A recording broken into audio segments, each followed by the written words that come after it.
¿cuántos tienen relación con la tecnología? ¿Cuántos tienen por lo menos una computadora, una tablet o un celular? Yo sabía que todos iban a levantar la mano. ¿Quién no tiene un celular hoy, no es cierto? Hace 20 años atrás, yo lo sé porque lo viví, había muchas palabras que nosotros no usábamos, no teníamos en nuestro vocabulario. Pero la tecnología ha hecho que nuestro diccionario interior crezca e incorporemos nuevas palabras que nunca habíamos usado. Hay una palabra que estamos usando mucho y es la palabra maximizar y minimizar. Cuando tenemos ahí nuestra computadora, ¿no es cierto? Cuando queremos que algo se expanda, pues ahí ponemos el botón y sabemos que la pantalla se hace grande y si no, la ponemos pequeñita, ¿no? A nosotros nos pasa con mi esposa que ella es mucho más detallista que yo. Yo soy de trabajar más en general, ser productivo con las cosas, pero mi esposa es más detallista. Ella ve los detalles que para mí parecen imperceptibles. De repente, cuando corregimos texto, me dice, ¿ya está corregido? Sí, le digo, sí, ya está todo corregido. ¿Estás seguro? Sí, ya lo chequeé. La letra era pequeñita, pero bueno. Entonces dice, a ver, déjame que yo te ayude y hacemos una nueva corrección. Y cuando empezamos a corregir, ahí se da cuenta, ay, esta letra no tiene acento, acá falta un punto, esta era una letra mayúscula. Ay, digo, sí es verdad que es que, claro, había que ampliar un poco más esa pantalla, ¿no es cierto? Bueno, otras veces pasa también de que ella está diseñando algo, o yo estoy diseñando, y le pido su opinión, y ella me dice, mira, algo aquí no está en el centro. Yo digo, ¿cómo que no está en el centro? Tú la miras y está perfectamente en el centro. Lo medí con la regla. No, ¿sabe que no está en el centro? No puede ser, digo. ¿Sabe qué hace mi esposa? Agarra la lupa y empieza a maximizar. Maximizar, 4000 a 1. Me dice, ¿te das cuenta que no está en el centro? Ay, sí es verdad, así le faltaba. Tienes razón, le digo, es verdad. Y saben que uno aprende mucho con esto. Esto también nos habla de nuestra visión de Dios. Nos habla de nuestra concepción, en nuestra manera de pensar de quién es Dios. Nosotros, por la fe o por la incredulidad, tenemos el potencial de maximizar a Dios o minimizarlo. Depende de cómo lo vamos a ver. Miren, esta es una realidad. Cuando usted maximiza algo, cuanto más grande lo ve, más detalle conoce de esa situación, ¿verdad o no? Es lo mismo con Dios.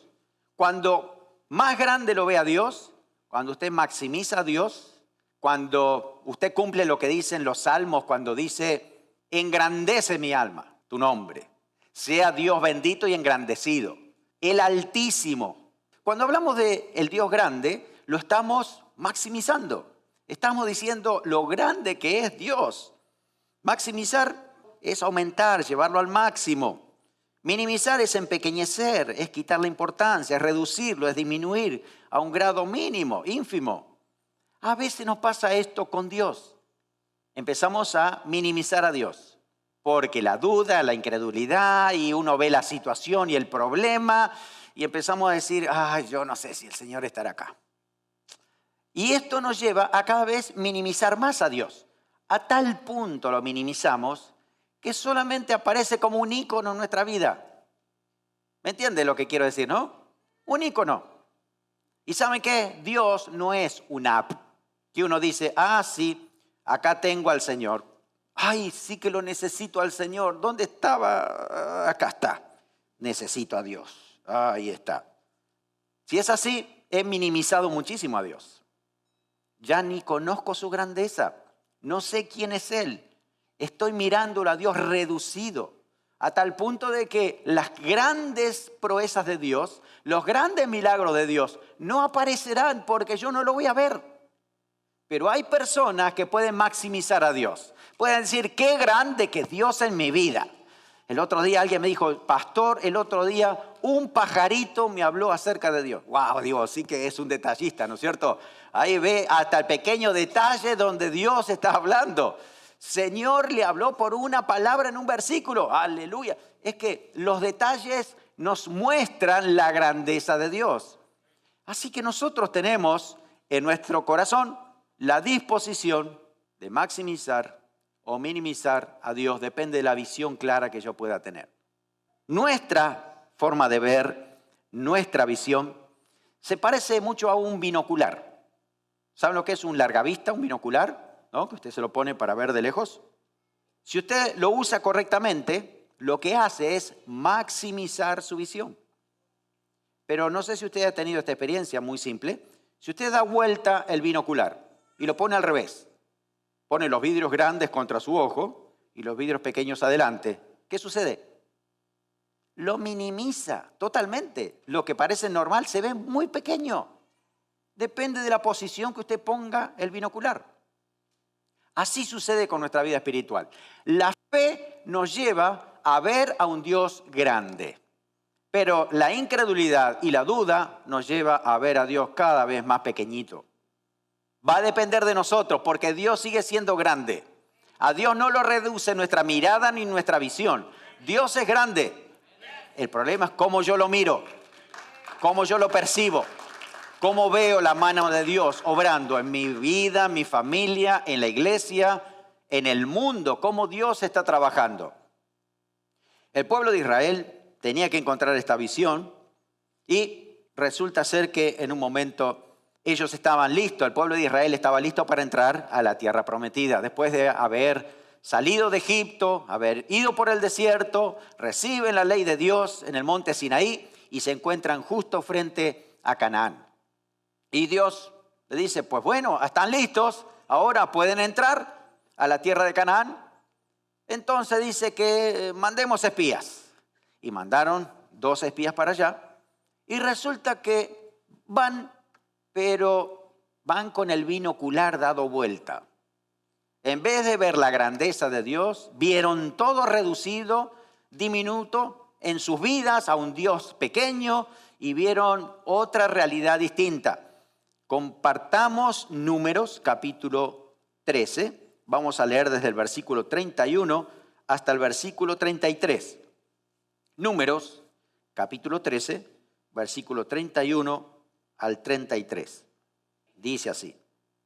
Mas los varones que subieron con él dijeron, no podremos subir contra aquel pueblo porque es más fuerte que nosotros.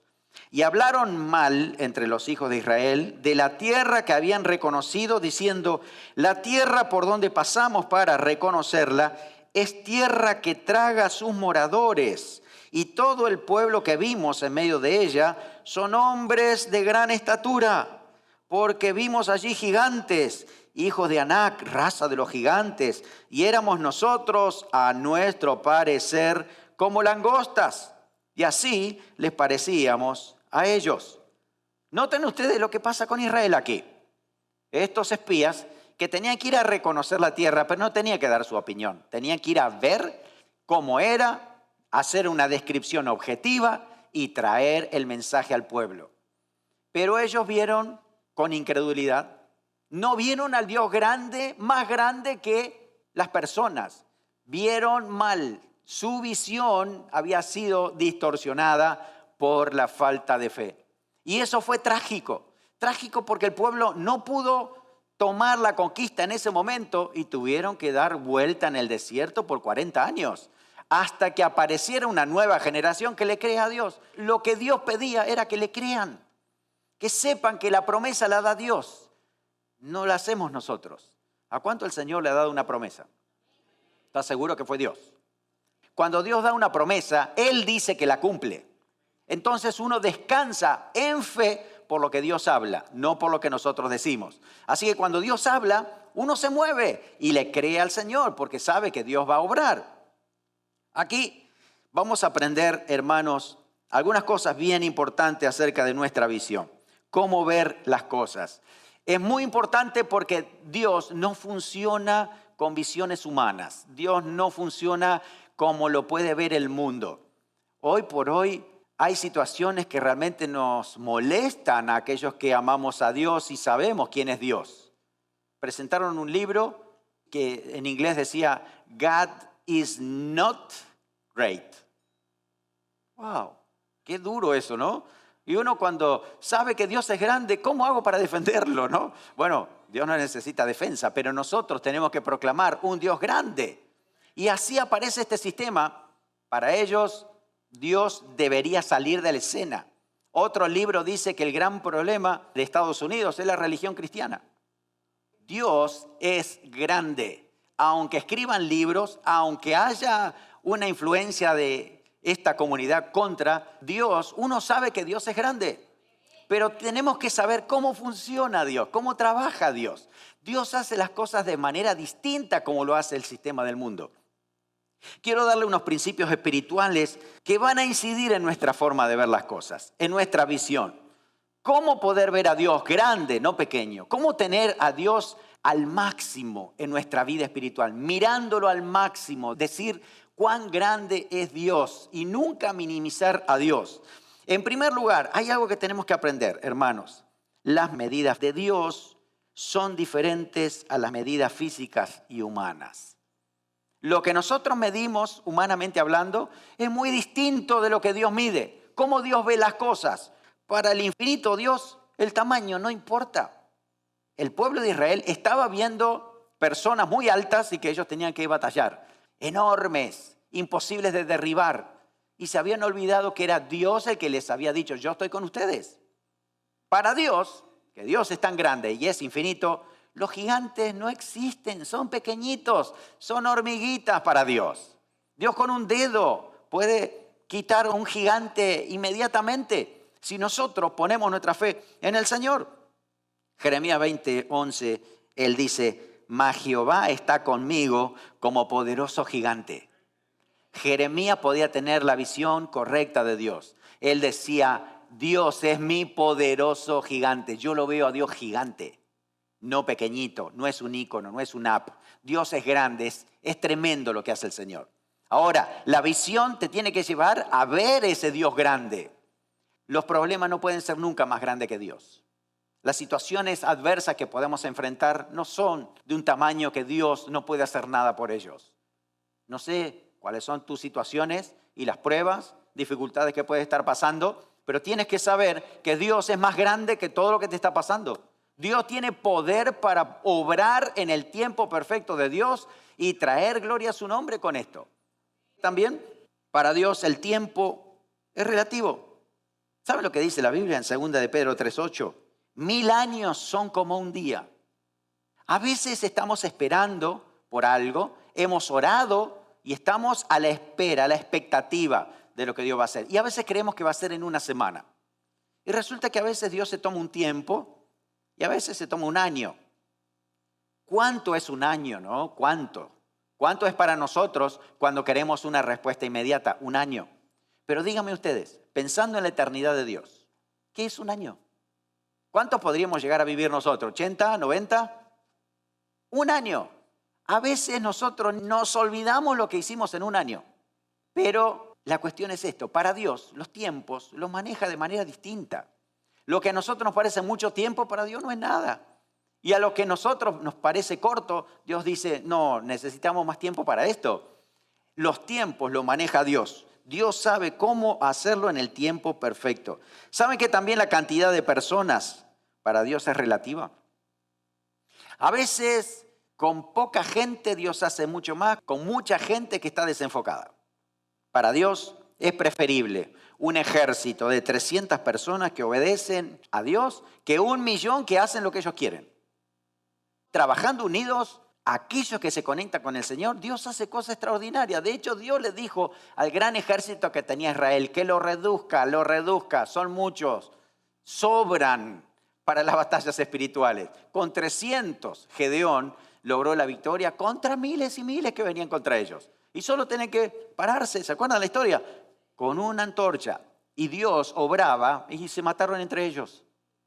Eso sucede cuando uno le cree a Dios. Tenemos un Dios grande. Dios dijo 300, vamos con estos 300. Dios va a hacer milagros y maravillas, porque Dios es el que hace esta obra, ¿no? ¿Saben con cuánto el Señor cambió el mundo? Empezó con 12 discípulos. 12 discípulos que le creyeron al Señor. La cantidad de instrumentos para el Señor también es relativa. Dios puede, con una jarrita de aceite, dice así, ¿no? ¿Qué pasó? Con una jarrita de aceite pequeñita llena, pudo llenar 100 tinajas, o más o menos, todas las que estaban allí. Increíble, no se agotaba. Así es la medida de Dios. no es medida humana, es medida divina. Y Dios sigue haciendo esa obra hoy. Dios hace milagros. Yo no sé cómo llegué a fin de mes, pero Dios hizo un milagro. Yo no sé qué pasó en la escuela, pero me cambiaron esta situación. Yo no sé qué pasó con este juez, pero la causa ahora está borrada. ¿Qué pasó?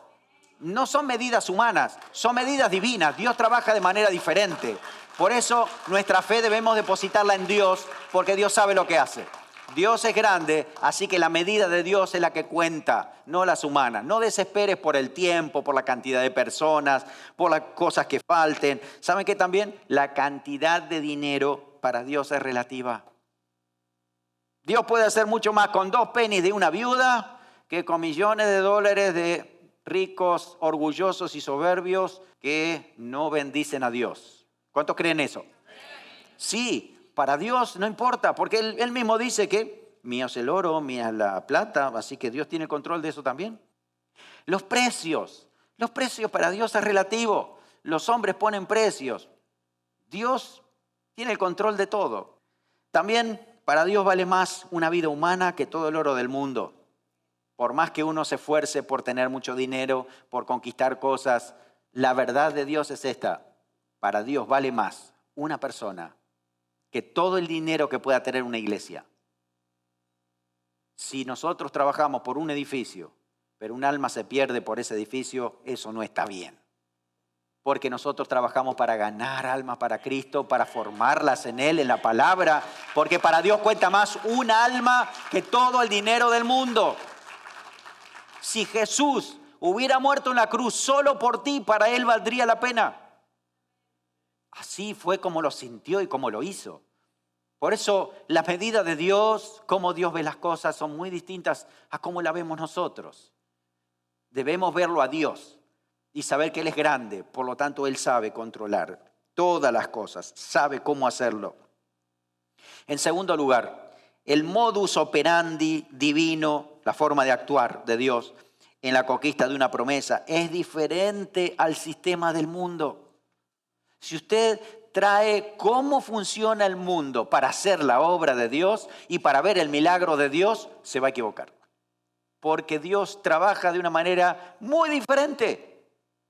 Lo que pudiéramos haber adquirido en la escuela, en el trabajo, en la familia, cuando vamos a Dios, Dios nos rompe los esquemas. ¿A cuánto le pasó eso? Muchas veces teníamos una estructura de cómo debería ser y Dios nos desarmó la estructura. Y Dios dice, se va a hacer como yo quiero. Y uno sabe qué tiene que decir, amén. Como tú lo vas a hacer, va a estar bien, porque tú eres el grande. Yo estoy mirando a ti, Señor, así que sé que tú tienes el control y tú vas a saber cómo hacer esto. Mira qué diferencia hay entre el sistema del mundo y la manera de operar de Dios. La ética del trabajo de Dios es diferente a la ética del trabajo del mundo. Lo sabe cada día, ¿no es cierto? Cuando van a trabajar se enfrenta con esta realidad. La ética de Dios es diferente. Se hace de manera diferente. La verdad, la transparencia, la justicia son valores para Dios mucho más importantes que la motivación interna para desarrollar mis propios objetivos. Esos valores para Dios no se negocian. Por eso trabajamos según el criterio de Dios. Trabajamos como Dios ve las cosas y como Él funciona. Puede ser que muchas veces hemos escuchado a algunos cristianos haciendo mal las cosas, pero es porque entendieron mal la ética de Dios o no la están viviendo. Y hoy por hoy, de eso hablamos con mi esposa hoy a la mañana, escuchando tantas cosas, decimos, tenemos que hacer una gran diferencia entre lo que es cristianismo y verdadero cristianismo. Cristianismo cultural y cristianismo bíblico. No es igual. La forma que Dios trabaja es en base a lo que Él ya dijo. Y Él no se va a contradecir nunca.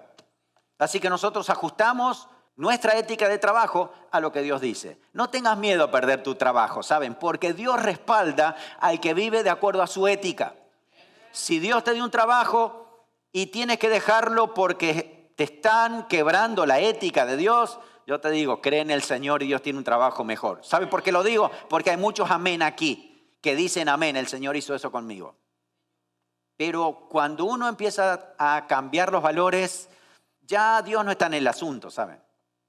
No funciona así, Dios no trabaja así. La ética en la obtención de logros es diferente. El sistema, el mundo va a valorizar a aquellos que le pisan la cabeza a otros para avanzar y para subir. ¿Cierto? Lo saben, lo han visto en su trabajo. Eso priorizan. La palabra de Dios no. La palabra de Dios dice humildad. ¡Wow! ¿En serio? ¿Cómo hacemos para explicarle a mi jefe, a la compañía, que yo trabajo con humildad? No te van a creer. Pero la realidad es que Dios funciona y Dios bendice y Dios provee y Dios da a aquel que realmente tiene un corazón humilde. Dice eso la palabra de Dios. Nuestra ética es diferente. Para conseguir logros, nosotros lo hacemos con humildad, sujetado a obediencia a Dios. Dios respalda eso. Dios bendice, siempre lo hace. Dios nos dice muchas veces, pone la mejilla, da la capa, ve otra milla. Son cosas que son inamovibles, no negociables. Es lo que Dios ha establecido para nosotros. Funciona Dios de esa manera. Para Dios no es lo mismo conquistar que robar. No es lo mismo. Israel al principio no lo había entendido. Yo sé que cuando leemos el primer libro de Crónicas lo pasamos rápido porque dice fulanito engendró a menganito y uno dice, ¿qué tiene que ver conmigo con tanto nombre, no? ¿Le pasó? Pero si usted lee detenidamente, hay unas perlas espirituales ahí que uno tiene que captarla y recibirla. En Primera de Crónicas, capítulo 7, versículo 20 al 23, dice que los hijos de Efraín, y usted sabe que Efraín no nació en Canaán. Efraín era un hijo de José, que nació en Egipto. Por lo tanto, no conocía esa tierra. Ellos vivían siempre en Egipto. Miren lo que pasó. Dice, los hijos de Gad, naturales de aquella tierra, los mataron porque vinieron a tomarles sus ganados. E hizo Efraín duelo por sus hijos. No le quedaba ni un hijo. Dios le dio después otro que se llamaba Bería y que fue el ascendiente de Josué. Imagínense ustedes. Pero los hijos de Efraín creyeron que, ahora somos el pueblo de Dios. Entonces, en vez de conquistar, vamos a robar algunas ovejas por ahí, algunas vacas, vamos a traerlas, pero seguir viviendo en Egipto. No funcionó. Dios no respaldó eso, ¿saben? Se murieron los hijos de Efraín. ¡Wow! Porque funcionaron con otra forma, no la forma de Dios. Dios había dicho, van a estar acá en Egipto, ya se lo había dicho Abraham, 400 años, y después van a volver para la tierra que yo les voy a dar y van a conquistar todo ese lugar. Pero no a robar unas 4 ovejas. No era la forma. Es la misma ética para nosotros. Nosotros conquistamos de acuerdo a la forma de Dios. Nosotros nos apropiamos de las promesas de Dios, pero con la forma en que Dios lo hace. Cuando hay llamados de Dios, miren, déjenme contarle algo que pasó en mi pueblo. Había uno que tenía el llamado de pastor, un llamado del Señor para poder servir. Entonces él dijo, voy a conquistar esa promesa. ¿Y sabe lo que hizo? Se robó unos cuantos miembros y se empezó a hacer una iglesia en su casa. ¿Creen que eso es conquistar? No, eso es robar. Dios no funciona así. Dios quiere que nosotros hagamos las cosas según la palabra de Dios, según la ética de Dios, según la forma. Así funciona el Señor. Nosotros conquistamos por fe porque Dios va adelante, Dios traza los planes, nos enseña los medios y Él sabe dónde está el momento justo y oportuno para que nosotros actuemos. Dios tiene el plan, Dios sabe, Dios nos va a guiar. Lo que Dios desecha, también nosotros lo tenemos que desechar. Hay cosas que parecen, buenísimas, esto es lo más lindo que puede haber, pero si Dios lo desecha, no te metas en ese lío. Dios le dijo a Saúl, ve a la guerra con los amalecitas, destruye todo, no te quedes con nada de eso, porque eso está maldito. Inclusive las vacas, las ovejas, todo. Resulta que vuelven. ¿Hiciste la obra de Dios? Sí, la hice, dice Saúl. Sí, ya. Solamente que el pueblo se quedó con las vacas, las ovejas. Entonces, no hiciste la obra de Dios. Tenías que exterminar a todo. Hiciste mal la obra. Dios no funciona así. Si Dios dice todo, es todo, no una parte. Pero a mí me pareció que... No es cuestión de que te parezca. Si Dios dice que eso no es anatema, pues es afuera, es anatema. Y al final tuvieron que matar a todas las vacas y todo lo que quedó allí porque estaba eliminado de parte de Dios. A nosotros nos va a pasar igual. Muchas veces pueden ser que vengan recursos, pero no proceden de buena fuente. O puede ser que venga ayuda, pero la ayuda no viene de Dios. Tenemos que discernir espiritualmente aquello que nos va a edificar espiritualmente y aquello que va a ser perjudicial. Porque si Dios desecha algo, nosotros también debemos desecharlo. No peleamos a nivel físico, peleamos a nivel espiritual. Por lo tanto, nuestras armas son espirituales. Y que el Señor bendiga a todos aquellos que han ido los viernes a estudiar la armadura de Dios. Porque saben de qué se trata esto. No es una lucha a persona, no es una lucha con el jefe del trabajo, no es una lucha con el vecino, no es una lucha con los parientes. Es una lucha contra el diablo y sus huestes que está atrás de todo esto para separarnos, para desenfocarnos, para hacernos perder la fe, para que no miremos a Dios, para que minimizamos a Dios. Dios tiene que salir de ahí, Dios no es un mero ícono. Dios tiene que ser grande en tu vida. Tienes que ver a Dios tan grande que cada detalle de Dios transforme tu vida, porque lo ves grande. Para nosotros, según la palabra de Dios, las relaciones son más importantes que las cosas. Las relaciones entre hermanos, entre padres e hijos, entre parientes, son más importantes que las cosas. Las cosas materiales van y vienen. A la eternidad lo que queda es relaciones, es amor, es lo que hemos dado de parte de Dios. Hermano, Dios tiene esta forma de obrar tan tremendas que tiene recursos y fuentes inesperadas listas para ser usadas a favor de los que se conectan con sus planes. Te conectas con Él, ves la grandeza de Dios y vas a ver todo lo que Dios hace por ti. Recursos, fuente, wow, no sabía que esto podía ayudarnos, bendecirnos. Mira cómo Dios ha bendecido, ha provisto, cómo el Señor ha usado a esta persona. No me imaginaba, Dios lo hizo. Qué tremendo, grandeza de Dios para darle gloria y honor al Señor. También otro principio que debemos tener en cuenta para que nuestra visión de Dios sea clara es que los resultados del plan de Dios son diferentes a los resultados de los planes humanos.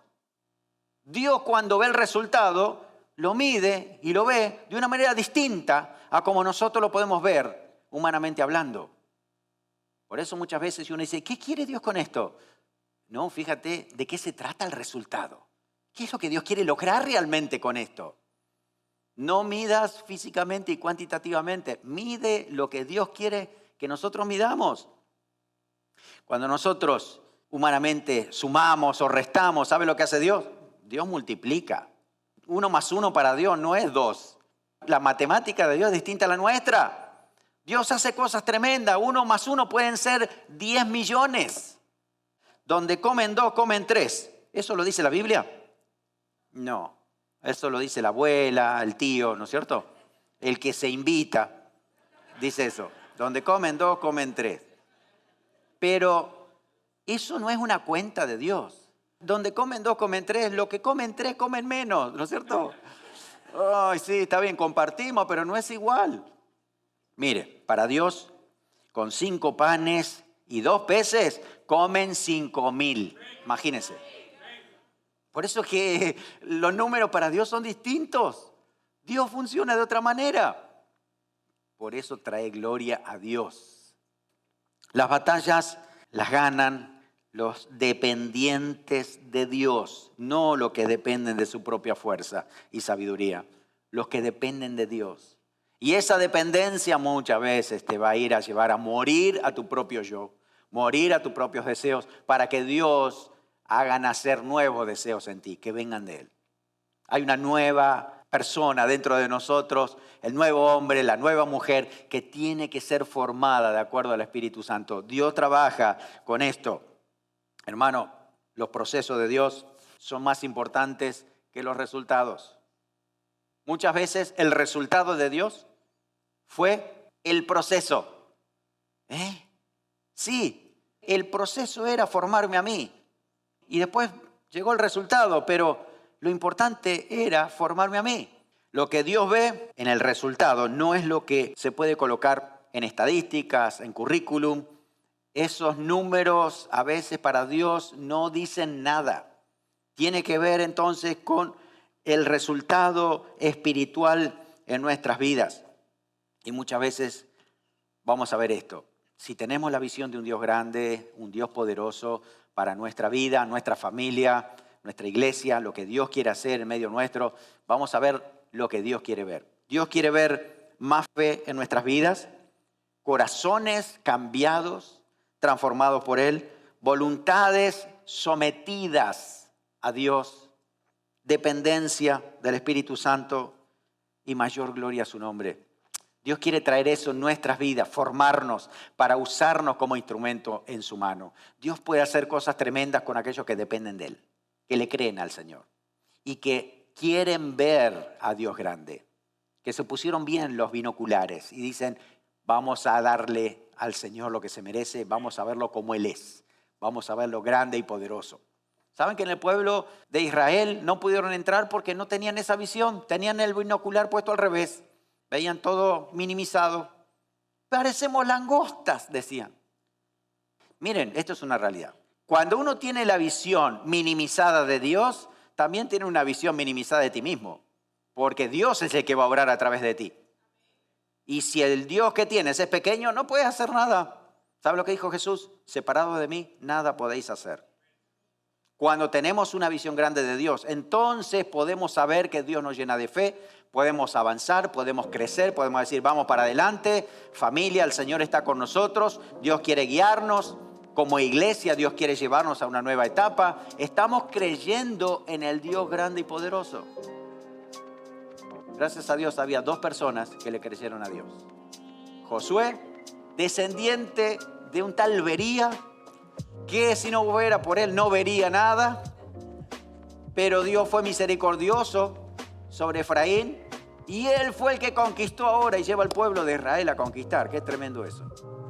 Josué y Caleb se pararon frente a todos los cristianos nominales. Ellos se pararon y dijeron en Números 14, 6 al 9, dice esto: la tierra por donde pasamos para reconocerla es tierra en gran manera buena. Estos sí tenían bien puestos los binoculares, ¿cierto? Estaban viendo correctamente. Dice esto: si Jehová se agradare de nosotros, Él nos llevará a esta tierra y nos la entregará. Tierra que fluye leche y miel. Por lo tanto, no seáis rebelde contra Jehová, ni temáis al pueblo de esta tierra, porque nosotros los comeremos como pan. Fíjense esto. Está hablando de los gigantes. Las langostas comiendo a los gigantes como pan. Dice, su amparo se ha apartado de ellos y con nosotros está Jehová. No los temáis. Es así, hermano. Cuando tú tienes una visión de Dios grande, como Él es, todos los gigantes empiezan a achicarse, empiezan a ser realmente langostas. Todas las situaciones empiezan a ponerse en el sitio correcto cuando Dios es grande en tu vida. Tienes que tener fe. La incredulidad te va a llevar a todo lo contrario. El diablo quiere usar la incredulidad, la duda, para que no creas en el Dios grande que tenemos. Nosotros lo hemos experimentado y lo vamos a seguir experimentando al Dios grande y poderoso.